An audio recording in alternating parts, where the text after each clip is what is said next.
because the current session will be the method, how many methods exist to make ammonia different from Haber-Bosch. So let me finish this renewable power integration, then I'm going to go to a new topic, okay? So let's go to this. I'm going to share my slides.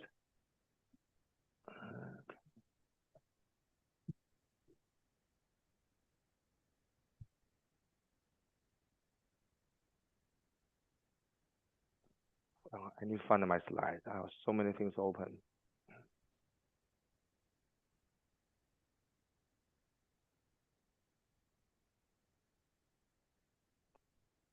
Can you see my slide? Can you see it? Yes. Okay. All right. So we last session we finished here. Is that right? 111 years ago, Haber-Bosch built this way, and then the modern ammonia plant built so complex, but it costs a lot of money. All right. So now I'm going to so during the break, I did a quick search. I want to make a point, so hopefully the student understand. I will give you maybe 10 seconds to read this. Just read this slide.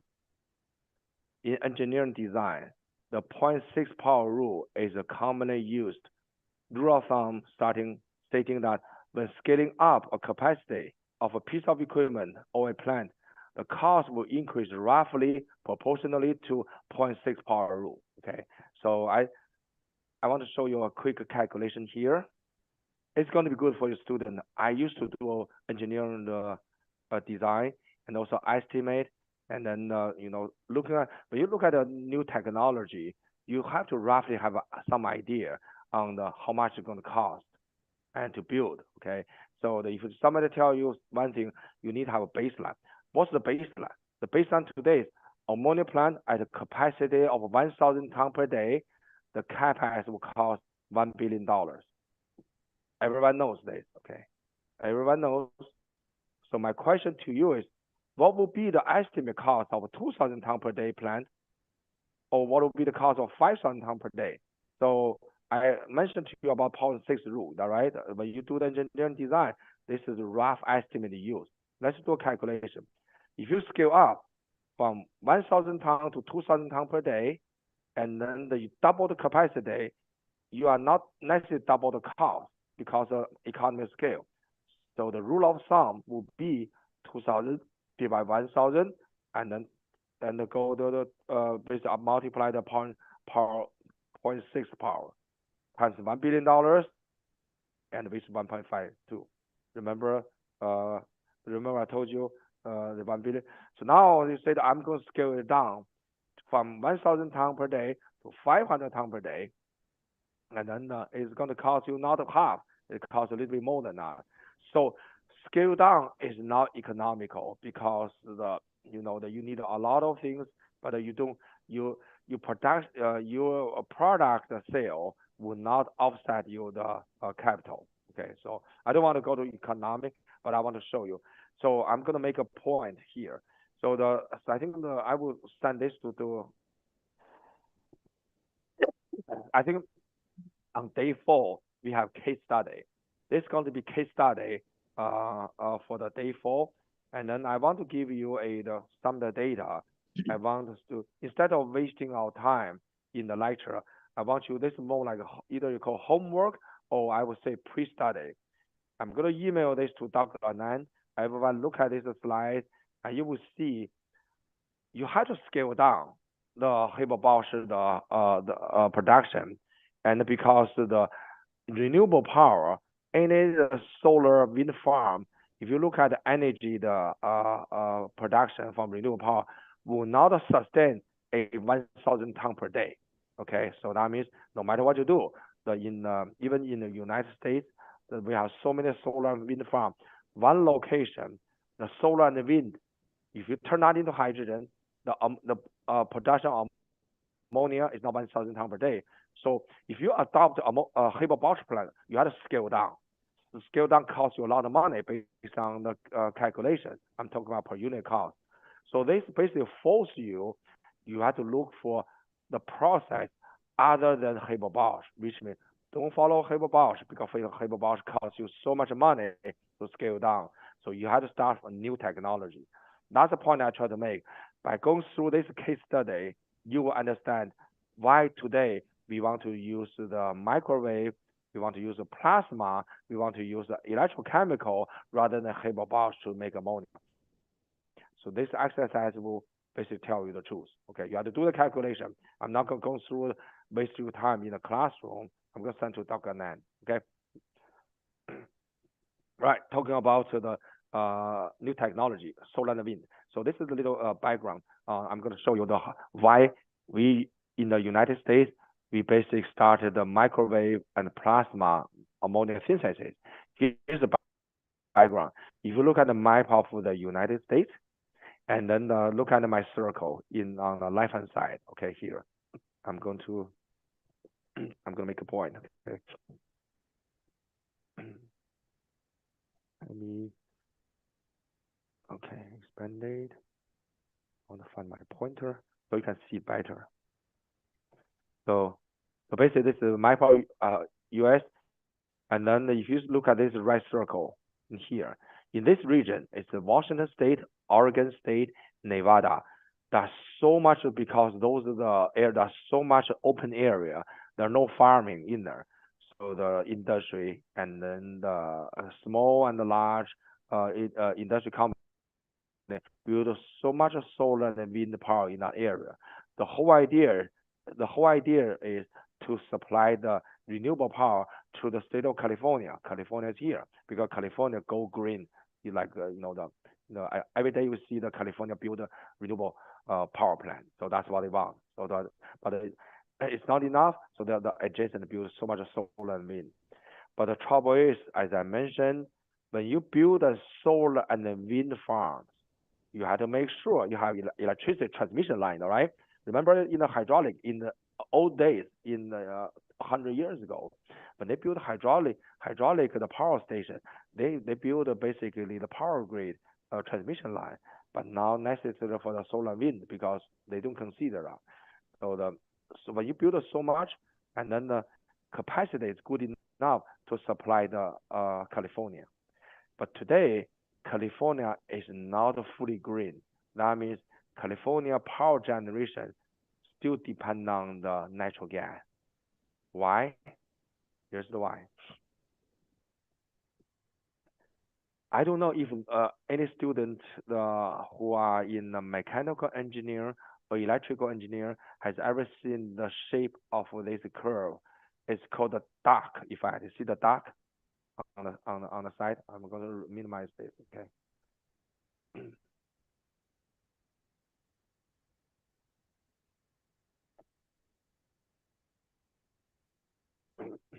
So duck effect.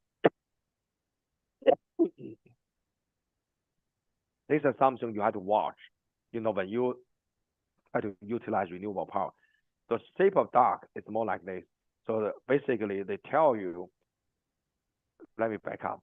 So if you look at the back to here, if you look at the capacity of solar and wind, it's good enough to supply if you calculate energy, average energy produced on daily basis. I'm talking about average. It's good to supply California. So today, California is not fully green because of this. So this is on daily demand. Daily demand, early in the morning, during the night, you demand of electricity because you are going to sleep. Like now it's like 4:40 a.m. in US. So nothing going on. The lights is off. Nobody go to work. And then you demand on the energy or electricity is flat until 9 o'clock, and then actually it drop the demand because everybody go to work, and then the demand actually drop. So after 5 p.m. when people come home, this shape more valid in the United States. I'm not sure about it in India. In India, probably it's not that deep. So because there's some just depend on how many people go to work, and then how much consumption in the manufacturing. Okay. So when you go to work and then you don't use electricity, but when you come home, your demand goes up. So after 5 p.m., see the shape like a duck on the right hand side. Demand goes up. So when demand goes up after 5 p.m., I'm asking the audience, what happened with the solar? 5 p.m. Do you still have solar power? Anybody to give a try? Yes or no? Solar power is due after 5. Yeah. So basically, if you the after the 5 p.m. your solar stop, all right? Your solar basically producing, the starting from 9 a.m. all the way until 5 p.m. And then, but you demand this better than the demand curve, okay? So your demand is not there, but you produce. But when the demand goes up, your solar diminish. Even worse with the wind. Wind is different from solar. Wind is all depend on if the wind coming in or that there no basically windmill may not spin. So it's the intermittent nature of the solar and the wind. Either they go by the time after 5 p.m. you don't have, or during the day you have solar. No, you have a wind. You don't have a wind. Okay, so this demand curve doesn't match the supply. So there's on daily basis during the day. If you look at the supply of renewable power, it doesn't match with the demand. That's why it's called the peak. It's called the peak shaver. So there are 3 to 9 gigawatt requirement in the state of California, and then they need this power, whereas solar and wind will not be applicable. So what does it mean? So California has to go back to the combined cycle using natural gas. So this is a problem you cannot solve. So I used to ask students the question, how do you solve this question? I don't want to waste your time. I can tell you, you basically need a storage. Storage means during this time, you need a so-called green power storage. Some people say about a battery. Yes, during the day, when you have a solar and a wind running, even if there's no demand, you produce solar and the wind power, you turn that into the battery, and during the night, and then you basically use the battery to run this peak, all right, demand. That's one solution, but I can tell you, it's very expensive. The battery today is not going to be there. Two, you can store the liquid fuel like ammonia or the green ammonia or green fuel, and then the burn them during the night. That's doable. So there are a lot of solutions on this, but the problem is today we do not have those energy storage. Okay, doesn't matter green ammonia, green something to fight with after 6 p.m. demand. So what's going to happen? What's happening is the U.S. government realized all of this the solar and the wind, they are not required by, they are not going to supply the California because California go ahead and build natural gas the combustion plant to fight over the peak shaver. So they become either called surplus or become stranded. Stranded means nobody need it, but you put investment in there. So the whole idea for the U.S. government is to ship this electricity from West Coast all the way to East Coast. I'm going to repeat. So all this is the renewable power from shipping from the West Coast to East Coast. How do you ship the electricity? It's the transmission line, right? The grid. As I mentioned yesterday, the electrical grid are the fully occupied from all the way across the continent is fully occupied. So I'm going to show you this. Renewable energy to fuel through utilization of energy. Read the title. So this is the U.S. Department of Energy solicitation. Solicitation means they want the university and the industry provide a solution. They will give you research grant funding to solve the problem. So the title of this solicitation is called Renewable Energy, which is solar and wind, to fuels through utilization of energy dense liquid. What's energy dense liquid? That's by definition. So the program is called refuel program. So I basically lead a team. So I'm the principal investigator. You see there's a team. The West Virginia University. You see the logo shell and also the national lab. called the Pacific Northwestern Lab, and then NETL. We have this project starting from 2016 and then operate until 2023, 6 years. So the data I'm going to show you today and then tomorrow, you will see how we solve the problem. It's still not commercialized. We are solving the problem. So the question is how we turn this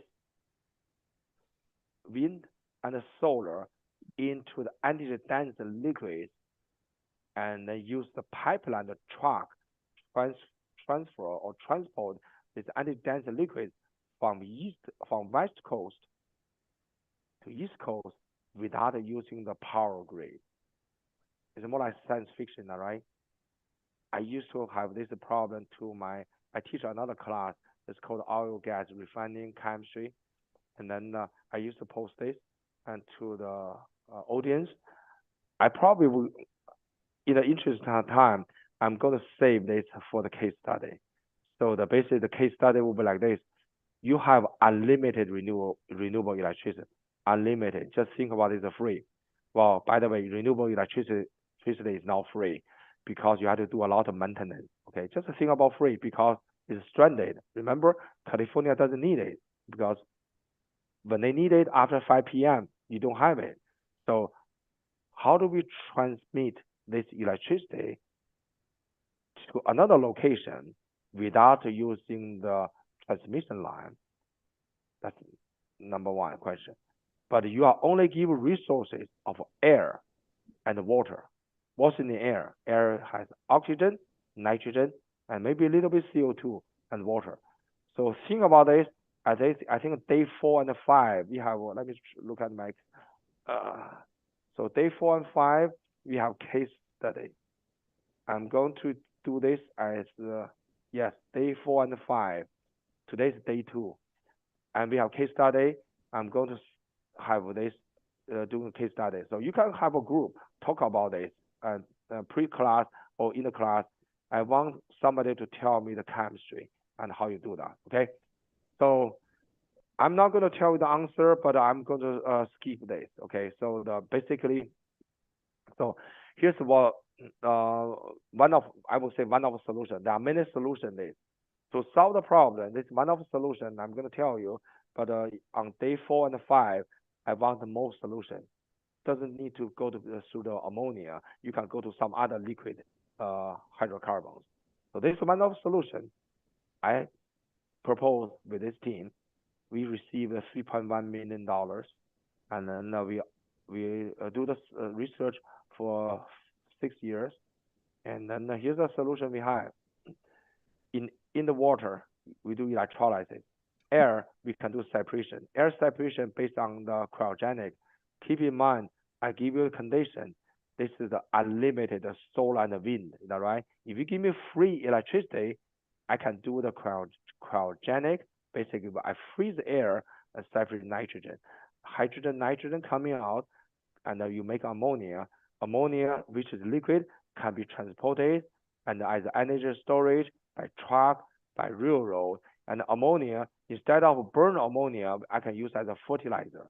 So there's a lot of utilization of ammonia, but key is our proposal, which was founded since 2016, is basically using microwave reactor.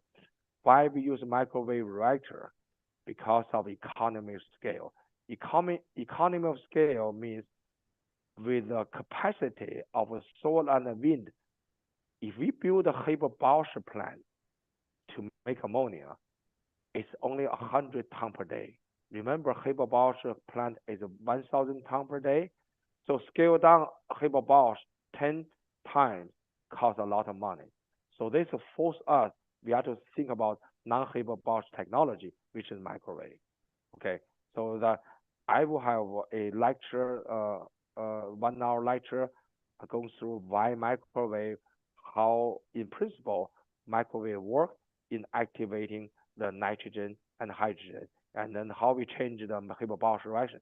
We don't have to operate at a 250 bar, 500 degrees C. We can operate at a very low temperature, low pressure, and also we also break the thermodynamic equilibrium. Okay. So today is only just like a high level how we integrate renewable power. So I'm going to go to the detail in some other day.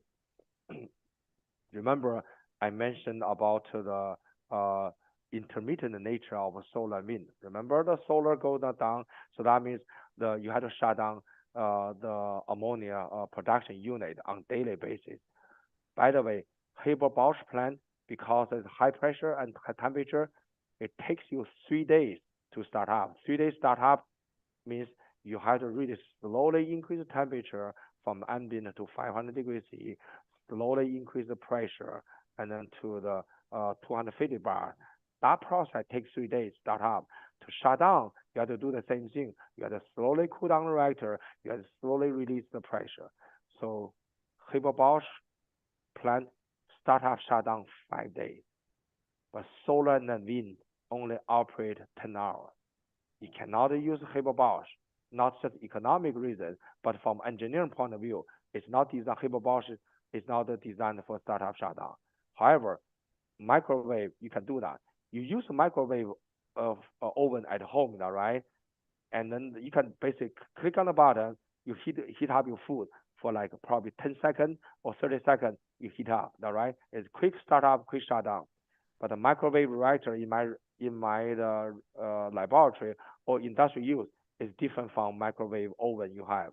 Microwave oven you have is a box oven, but the reactor in industry or in my laboratory is really a running fixed bed or is a chemical reaction. Okay, so the reason you have such a low cost of microwave oven at home is because it's 2.45 gigahertz. It's really tuned for water. I don't want to go through that detail, but I want to tell you. So here's the other discovery. Remember, you have to deal with the intermittent nature of the renewable power. That means you have to start up, shut down every day. And then this is one of the demonstrations we have on that project. This is the project we have with so many organizations, industry partners. So you may be wondering why the Shell want to get involved in ammonia, because the Shell is the refining or the oil gas company, but they have a fossil. They are worried about the future regulation because the government will force all the fossil energy the company to adopt the green or the reduce the carbon footprint. That's why Shell constantly look for the so-called green or ammonia or green hydrogen technology. So Shell actually invested in the project. Then we have, of course, a national lab. Every national laboratory, they have the research in the lab. But this project led by myself, by me, and then West Virginia University. So anyway, so now keep in mind that we have this team putting together using microwave. We have to demonstrate quick startup shutdown. So I'm going to spend probably 1 minute on this curve to help you understand. So this demonstration on ammonia synthesis, basically we are simulate the renewable power, which has start up on daily basis. We operate at 260 degrees C and ambient pressure. So 260 degrees C ambient pressure. Remember I mentioned about Haber-Bosch process.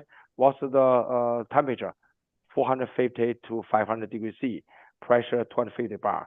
We can do this at ambient pressure. Amazing, all right? Largely because of the microwave. Okay, so because of microwave we can do this. Now you see we run for how many days? We run this for 9 days. In 9 days, we have so many startup. We have almost 15 startup shutdown. Let me try to interpret this curve. So if you look at the horizontal line, this is all during the production. That's basically the level of ammonia in our reactor. So every time you see this the deep drop, that means we turn off the power. Turn off power means we mimic shutdown. That means, hey, we turn off power means renewable power is not available. So we say the next day we are going to start it. So you see we have constantly we turn down the power, and then when we turn back on, and then you see the back to the horizontal line. That's what you need. So what does it mean? That means your writer has to be on and off, but every time you come back online, you have to have the same productivity. So what if this horizontal line declining? That means either your process fail or your catalyst deactivate. If your catalyst deactivate because constant startup shutdown, you will not see this horizontal curve here. You will see a downward slope. But the reason you have the horizontal curve, that means we are basically startup shutdown for 15 times during the 9 days. It's still the holding in there. So that means this process is stable. It can tolerate intermittent nature of the power generation. Make sense? Anybody have any questions? I want to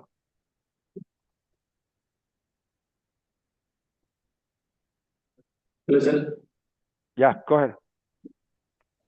In microwave method to produce ammonia, you're telling it is easy to start and stop, but in energy point of view, which is lower than hyperdose or which is higher than hyperdose? Very good. So because we are heating the process, very good question, by the way. We are heating process by microwave. So this, yeah, you're right. Kinetic is low, but the thermodynamic is good. Remember, thermodynamic, you want the lower temperature so that you can achieve higher equilibrium conversion. But kinetic is low. That's right. But keep in mind, so tomorrow I'm going to show you how the microwave heating. Microwave heating is selective heating. Even if 260 degrees C, this is right temperature. The actual catalyst temperature is not 260 degrees C. The actual catalyst temperature is higher, the actual site. Follow me? Because the microwave can basically selective active site, and then the basic actual reaction temperature is probably 450 degrees C. Let me give you a different analogy, okay? So when you heat about the microwave selective heating, okay? So when you heat the food at home using your microwave container, okay, keep in mind, okay, your microwave container is LDPE, basically plastic. You have, let's say that in India, you eat, China, India eat rice, is that right? If you at home, if you heat your rice in a container, in the microwave oven, after maybe a few seconds, the food can burn your mouth, can go to 100 degrees C, all right? But container, you can touch with your hand. True, all right? Why? Actually, it's heating from internal, from core of the molecule. It's not heating from. It's from into. It's called. You just answered my question. So I think it's called a selective heating. Selective heating means, so when you heat using microwave to heat the food, you use a plastic container. Plastic is not microwave sensitive. Your food has water in there. That's why you need a 2.45 gigahertz, the microwave, because the water molecule is sensitive to the microwave. So your microwave only deal with that water molecule to heat up your food. It's called a selective heating. You follow me? So same here, because I will show you a cartoon tomorrow. So because we use a microwave to heat catalyst, even if you see 260 degrees C here, the actual catalyst, actual site is more than 260 degrees C. Same with your food. You heat your rice in a container to 100 degrees C, but your container is only 30 degrees C, all right? So because the temperature gradient in there, because the microwave deliver energy onto your water molecule passing through the container. Same with here, the microwave passing through the microwave reactor only deliver on the catalyst. This is different from conventional heating. Conventional heating is a fire heater. Let's go back to old days, before the microwave. How do you heat your rice? How do you heat? You have to have a metal container, all right? If you heat your you're right. You have metal container put on the stove. You have a flame, heat your metal container to maybe 200 degrees C, and then the heat transfer from external to your metal container, and then your metal container heat your rice inside. It's external heating, combustion. That's conventional heating, all right? So today, when you use a microwave, you don't have to go through microwave. It's heating inside out. I'm going to repeat. Microwave deliver energy onto the molecule, heating inside out. It's dielectric heating, not to the conductive heating. You follow me? So 260 degrees C give you wrong impression, but its actual reaction temperature is higher. So kinetic is faster, actually. You follow me? Did I answer your question? Yeah, yes, sir. Yeah, I got Yeah, it. yeah, yeah, go ahead. Actually, losses are minimized because we are selectively heating the particular. Yeah, it's from your yeah, it's heat transfer is different in microwave. It's a selective heating. Selective heating, it means the microwave only heat a certain part of the catalyst inside the reactor. It's the same as you heating the food. The heating the food in the microwave oven, they heat a water molecule inside your food. That's why select heating. So it's very efficient. Microwave only look for the I would say the microwave sensitive the portion is called the dipole and heat. So I'm going to show you a cartoon tomorrow. You will see it. Okay. So it's a very good question, by the way. This is the beauty of microwave heating. So the plasma heating is different. But all kinds of the way to activate the molecule. The whole idea here, you ask a very good question, is to activate the nitrogen triple bond by all means, either by temperature or by microwave energy. Okay. Make sense? Okay. If you don't have any question, I'm going to switch to the topic. Actually, this is what I will talk about is also is from yesterday. I prepared so many slides on each topic, but turns out it's too many. I cannot finish. But I don't want to rush reading my slides. But that's why I want Q&A. So I want to make sure the audience digest. Okay, can understand what I'm talking about. Do you have any question? If you don't have question, if you don't have, I'm going to switch to the another topic. Go ahead. You have any question? One more question. Sir. No question. Okay, cool. Let's do the.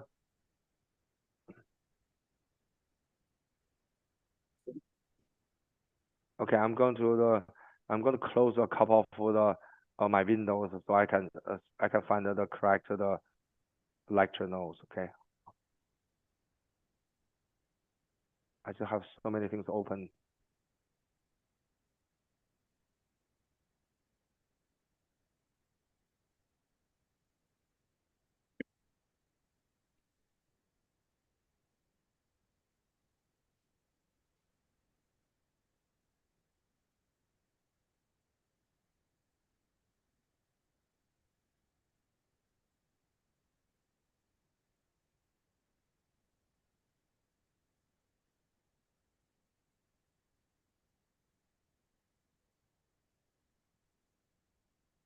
Okay, I'm gonna share slides now.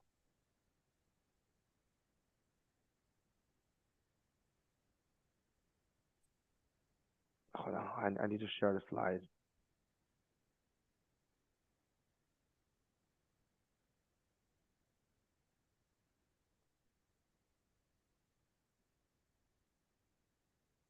Can you see the slides now?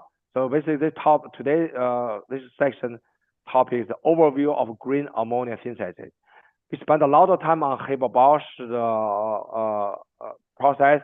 Haber-Bosch, remember, is a natural gas or coal gasification. You make a hydrogen, and the hydrogen you took the high pressure, high temperature reaction, make Haber-Bosch. But what I'm going to talk about here is a low temperature, low pressure, but a different way to make ammonia. It's called green ammonia because it's a small scale, and then for the economic reason, you have to look for out of the envelope of the technology. it's very difficult to scale down Haber-Bosch, the process. Haber-Bosch process has been there for 111 years, and then the people has been doing a lot of innovation, and then it's very difficult because they build. There's a reason. The point is, there's a reason Haber-Bosch the process built so large. Okay, but we are looking for a small scale and using the green renewable energy or renewable energy sources. Okay, you can see my slides, all right? If you don't see my slides, just let me know because I see on my computer. I want to make sure you can see it. So the overview of green ammonia synthesis, I put a footnote here. I want everybody to read it. Okay. I want you guys to spend 10 seconds to read.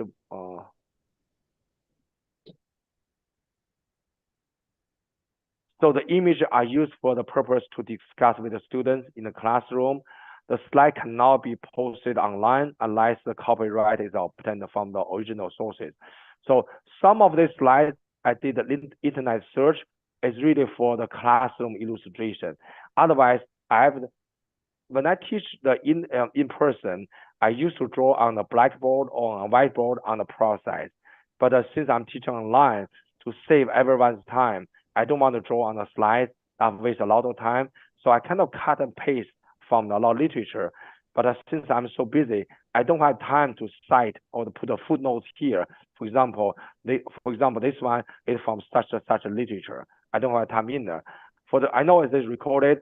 For the student, please do not post this online. Well, let me put it this way: if you publish this on your paper or the post online, you have to give the credit or get a copyright because I didn't put a copyright on here because getting copyright from the journal takes forever. Again, I'm going to repeat this for illustration purpose, not for publication. Okay, we discuss it in the classroom. That's the whole purpose. I hope everyone understands. Okay, so that's why I put a footnotes here. Okay, so let's see the microwave. I think now it's a good time to talk about microwave, and then the why. In the last slide, I think you say 260 degrees C. I would say the kinetic is so slow. Actually, it's not. Okay, so this slide really tell the truth. So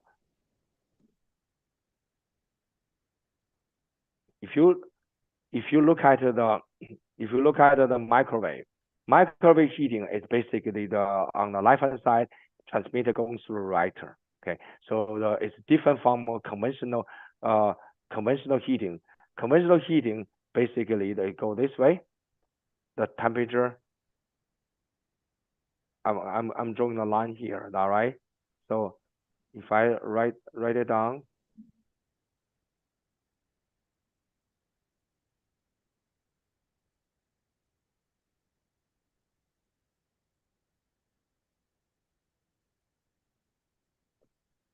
You agree, all right?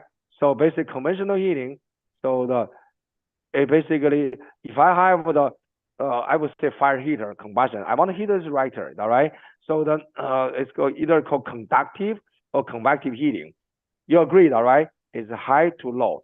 So for example, if I need this, the orange color is catalyst. Orange color catalyst. If I need this catalyst, let's say 500 degrees C, that's a low end. You agree? I have to my heat source has to be more than 500 degrees C, all right? Could be 600 or 700 degrees C, all right? So I have either fire heater, burn very high, and then regulate the temperature. Or I use conductive heating, but that conductive heating also high to low. You agreed, all right? I want to make sure everyone agree. Now, if I use microwave heating, it's different. That's why I use the example of you heating food from at home. Microwave go directly on active site. Keep in mind that the orange color is a catalyst. I don't have to heat catalyst. Now 260 degrees C you see is a catalyst, orange color temperature. In terms of catalysis, I'm sorry I get into deep in the weeds. So catalysis occurred not only on the catalyst, it takes place on the active site. let's see, you have a surface of catalyst, it's called a zero oxide, and then you only need to heat active site to the temperature. But unfortunately, in the conventional heating, I had to heat my reactor, then reactor transfer the heat onto the orange color, and then the orange color, the catalyst heat active site. It's really you cascaded the temperature from high to low. But microwave heating is not. Microwave heating is my microwave. I design my catalyst active site. The active site will be talking to microwave. It's called microwave sensitive or microwave susceptible. I'm going to write this as a.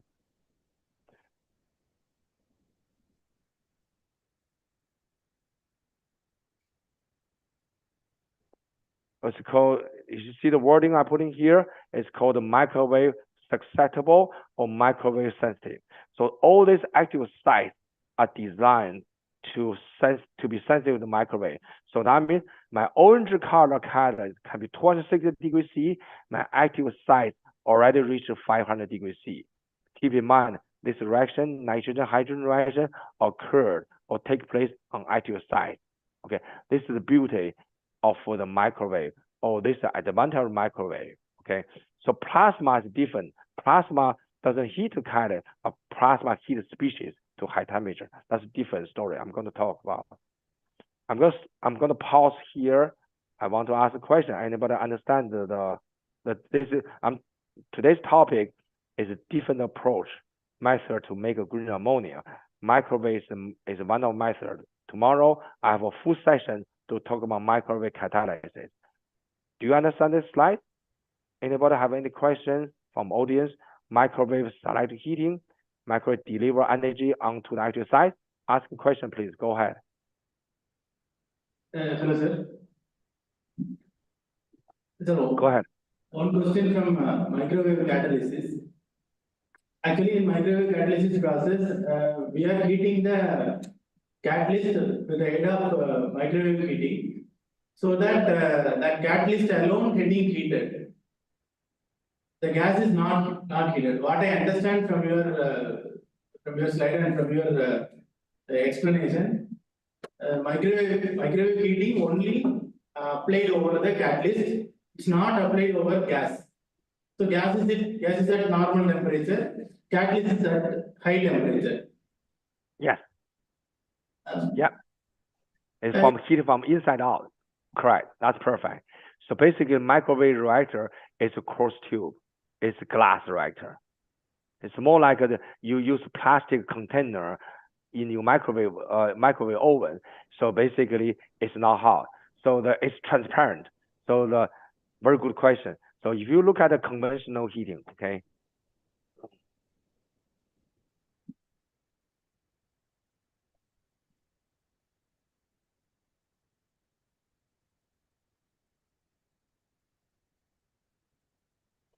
Okay, so I'm going to write this conduct heating. So you agree. So you will agree. It's going to be 800. I would say 800 C, and then from the heater, and then if I point to here, so right wall. I'm going to do this. Okay, this right wall could be, I would say maybe 700 degrees C. All right. So then the orange is the catalyst.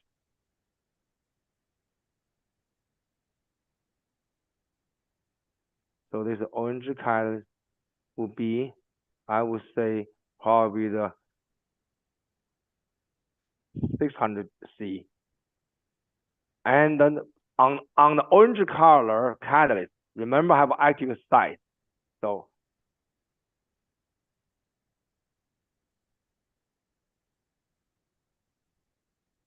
you agreed, all right? So I want to make sure everybody understands what I'm doing here.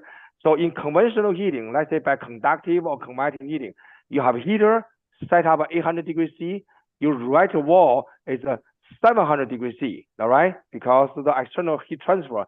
Then the orange catalyst will take the heat or the temperature from the right wall and then maybe reaching the 500 degrees C. Keep in mind, in terms of chemistry or catalysis, Reaction happen on the active site, which this is the gray colored dot. All right.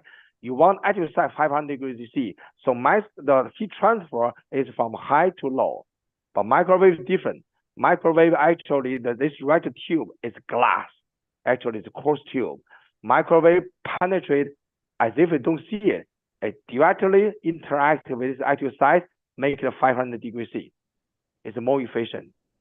It's exactly the same as what you are doing at home. You heat water molecule in order to heat your food. But the microwave in the research in my laboratory is not 2.45 gigahertz. It's a frequency can change. So we don't have, we can activate a water molecule. We can also activate a solid catalyst, active site. Different material can be induced by different frequency, different power. So basically, in microwave heating, so microwave general sources, we can have this 500 degrees C active site directly. Make sense? All right? It's select heating, more efficient. You don't waste heat. Conventional heating, why you have to heat 800 degrees C, whereas you only need 500 degrees C, because that's the conventional heat transfer. But in that case, you lose a lot of heat, because every time you have temperature gradient, delta T, you emit the waste heat into the environment. That's why combustion heating, conductive heating will never be efficient. But microwave heating is very efficient, you know, right? It's already heated on the molecule on the active side. Okay, so I always joke with in the conference, a lot of the I would say the question coming from audience, they do not have the knowledge on microwave. They always say, oh, microwave heating is probably more cost more the energy than combustion heating. Okay, so let's use your home as example. When I was little, my grandma heat food using stove, either burn a coal or burn a natural gas. You put a metal container, put a food in the metal container, you heat it. That's convective heating, all right? So basically, you burn natural gas, and then today, you basically use a microwave container. Okay, that's a fact.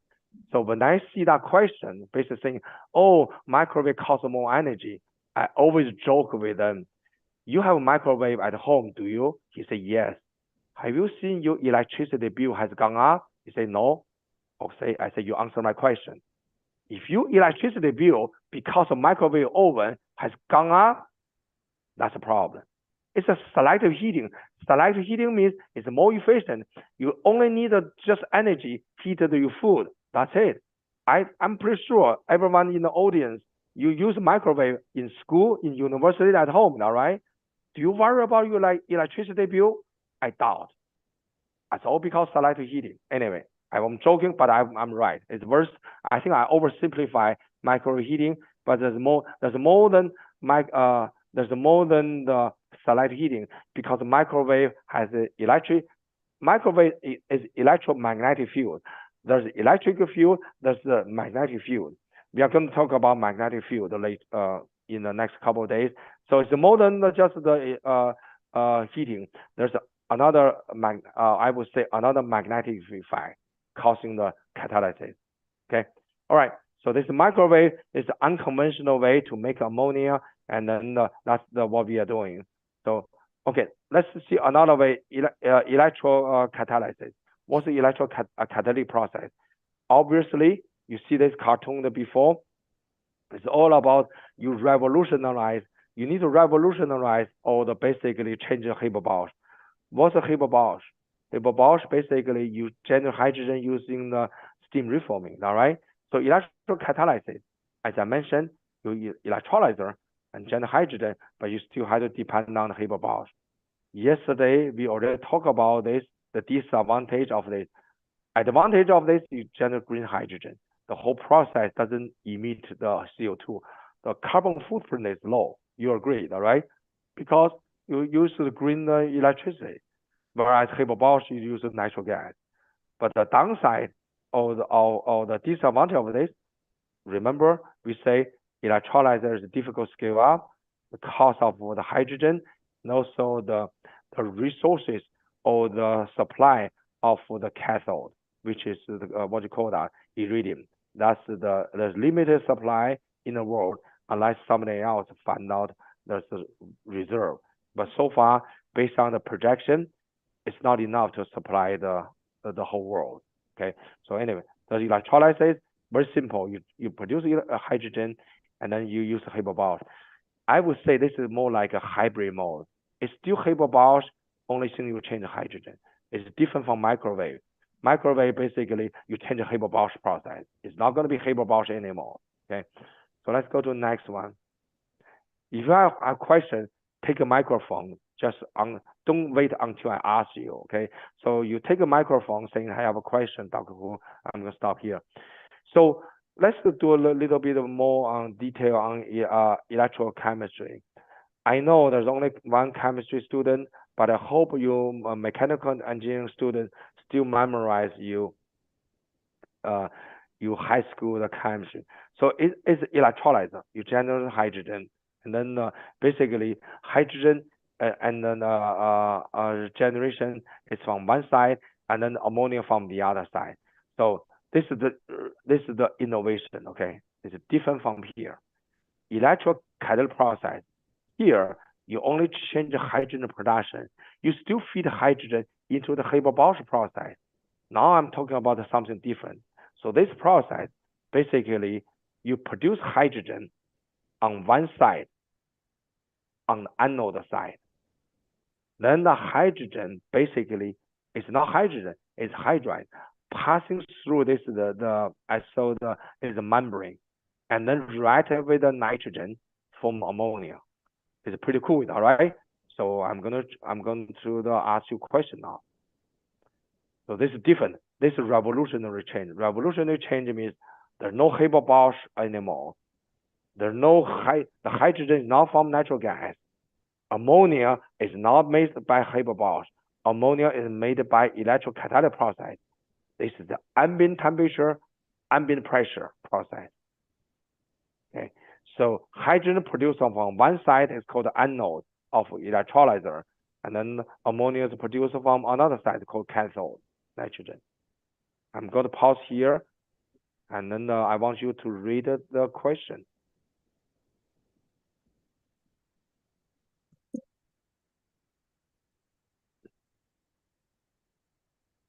Okay, sorry. Can everyone see the question on the bottom of this? I try to shifting the. Okay, I'm going to shift up. Can everyone see the question from the bottom? I want somebody to just stand up to answer the question. See the question here? Yes, sir. It sounds pretty cool, all right? Now we change the whole thing. Haber-Bosch, I'm going to repeat. You start from natural gas or coal, you produce CO2 and then hydrogen. Carbon footprint is very high. The hydrogen go to high pressure, high temperature Haber-Bosch process, you make ammonia. This process, electrocatalytic process, you don't have to make hydrogen from natural gas. You don't have to do Haber-Bosch high pressure. This is a low temperature, low pressure process. Sounds pretty cool. So look at on the anode side, you make hydrogen or hydride. On the cathode side, you make nitrogen, and then you make ammonia. So if you add the two equations together, overall, you basically produce ammonia from water and electricity. That's the advantage. You don't have to repeat the advantage. Economically, it's good. Water plus electricity, you make the ammonia. There are no external added hydrogen. What are the challenges? I want people to tell me the challenge, a couple challenges. We need to depend with hydrocarbons for generating hydrogen. So we are environmental point of view, we are safe. Very good. Keep on going. Yes, very good. Any other disadvantage of this? Sounds pretty cool, all right? Why today you don't see that this is in in the commercial. Sir, here one more challenge is there. That is when we are not adding the H2 externally from the water for forming the ammonia. So there will be the possibilities of hydrogen evaluation reaction. Oh gosh, thank you. Wow. That Can you tell me your major? This is great. Oh, I didn't expect the students say this. What's your major? Can you tell me your major or research area? I'm mechanical engineering. Wow, gosh, I really appreciate it. Normally the chemistry or chemical engineering student use that terminology. It's called hydrogen evolution. I'm so happy. Mechanical engineering student, you understand this. Okay, perfect. Let's do this. Thank you. I really we compete with the nitrogen so that that formation rate may be reduced. Thank you. Very Yeah. good. If it is, Keep on going. Keep on talking. Yeah, go ahead. Yeah. Yes, sir. If it is readily available, that hydrogen molecules for the nitrogen, so it will be combined easily so that it can easily form the ammonia. So for forming the ammonia, so if we have the hydrogen evaluation reaction, that will be compete with the what is it, the nitrogen, so that will not get the much more amount of hydrogen, so that ammonia production rate will be reduced. That will be the challenge, sir. Thank you. Another chance. Okay. Very good. So I hope everyone hear what he said. Okay. Very good. So if you look at the diagram before, I don't look at the word I put in on the upper right hand side. Okay. So if you listen what this student said, very good. I really like this student. The talk about this. It sounds pretty cool. All right. So water electrolysis. Keep in mind, what you want is water electrolysis. You want that hydride. Okay. Look at this hydride. So not hydride, proton. You want is a proton. The proton has to go through the membrane. It's a liquid. This liquid or aqueous phase reaction. Go to membrane. Go to the other side of electrochemical reactor to meet with the nitrogen, and then to react to form ammonia. Everything go under this the aqueous within the cell. You heard our students say that, right? They call it hydrogen evolution, but this proton or the hydrogen doesn't listen to you. So the tendency they come out as H2 because that's given. If you do the electrochemical, so-called look at the potential, it's so easy for hydrogen to evolve as H2 rather than going through this side to meet with the nitrogen. Hydrogen in water doesn't like it because the moment you break it, they say, okay, I want to come out as H2 rather than hydrogen. That's challenge. So now another challenge is N2 activation. Remember, nitrogen N2 is a triple bond, is that right? Haber-Bosch 100 years ago spent so much effort running 4,000 experiments, okay, to come up with that condition, high temperature, high pressure. And over the 100 years, everyone tried to do innovation.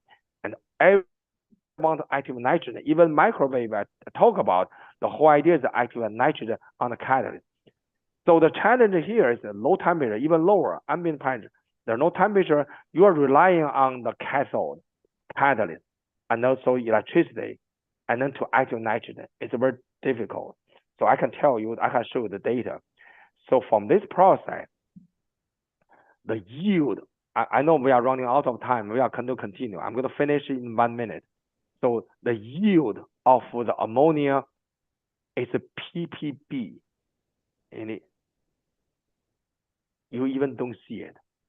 It's parts per billion. So that means you barely see nitrogen. Most of hydrogen coming out from this side. If you want to analyze ammonia, it's a ppb level. What's the meaning of ppb level? It takes you 3 days to get one data point. 3 days, one data point. It's not economical. And then not only that, in order to run this reaction, you have to overcome hydrogen evolution. For the same student, can you answer my question? How do you control the hydrogen evolution? My question, what if I do not want hydrogen evolve? I want hydrogen to be inside the electrical cell, electrochemical cell, how you overcome hydrogen evolution? Can you answer my question, or do you know the answer? If you don't, I can tell you. Can you give that student the microphone? How you control hydrogen evolution? Hydrogen evolution is bad. How do you control that? So we can, there are two possibilities, sir. One is we can increase the nitrogen reduction reaction so that all the hydrogen ions will be easily mingled with the nitrogen, possibly can form the ammonia. And the second thing was for the hydrogen evaluation. So we can effective, or else we can we can increase the that is the electrical supply, so that in such a way that can easily that is disassociate the water molecules, so that the hydrogen ions will be easily obtained. Thank you. So basically, I don't know if the student understand what he said. Okay, I understand. So I want to interpret what he said. So basically, this student answers very good. So he look at the equilibrium point of view. If you look at the two equations on anode and cathode, so the solution will be, if you want to increase the liquid phase reaction, do not let hydrogen come out from gas phase. So there's several ways to do this.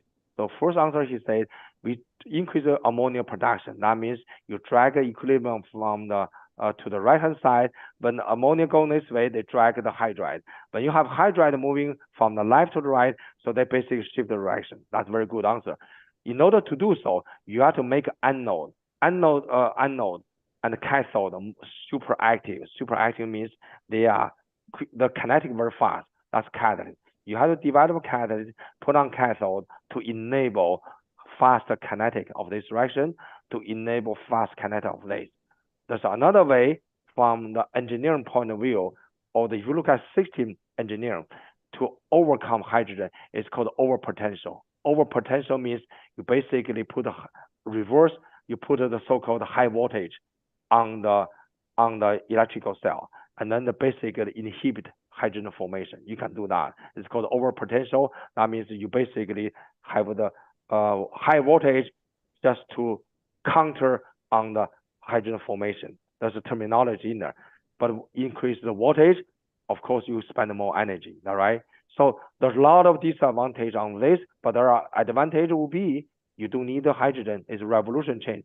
So a lot of innovation needed, catalyst, design the cell, and also a lot of things. I'm going to stop here. Tomorrow we are going to continue. There are some other the technology we need to go through, and then to make the green ammonia. Okay. Yeah. Thank you, everyone. So I'm sorry we run out of time a little bit today. Yeah. So. Thank you. Good. Right. So the tomorrow, I think Dr. Anand will send me the email. Tomorrow will be the same time. There are 2 sessions starting from same time, right? So. Tomorrow sessions link, everything we will email you, sir. Your tomorrow link will email to me, correct? Yeah. As like the same time. Yeah. Okay. All right. Thank you. Yep. Thank you. See you, everyone. Yep. Yeah. Have a nice day, sir. Thank you.